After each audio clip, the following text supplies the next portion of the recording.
Hospitals chairman Pratap Reddy తాజాగా tweet చేశారు. ఏంటంటే మేమెంతగా ప్రయత్నించినా జయలలిత ఆరోగ్యం ఇంకా విషమంగానే మారుతోందంటూ ఆయన ట్వీట్ చేశారు.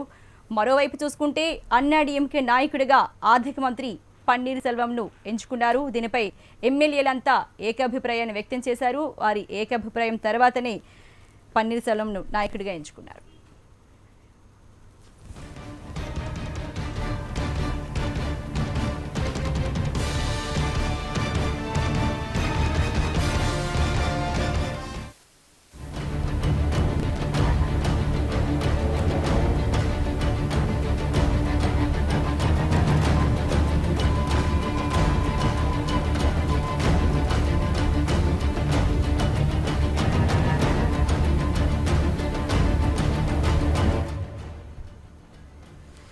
Apollo hospitals chairman Pratap Reddy తాజాగా ట్వీట్ చేశారు. ఆయన ట్వీట్ ఏముందంటే మేమెంతగా ప్రయత్నించినా జయలలిత ఆరోగ్యం విషమంగా మారుతోందని చెప్పారు.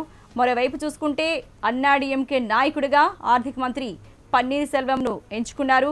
దీనిపై ఎమ్మెల్యేలంతా ఏకాభిప్రాయాన్ని వ్యక్తం చేశారు.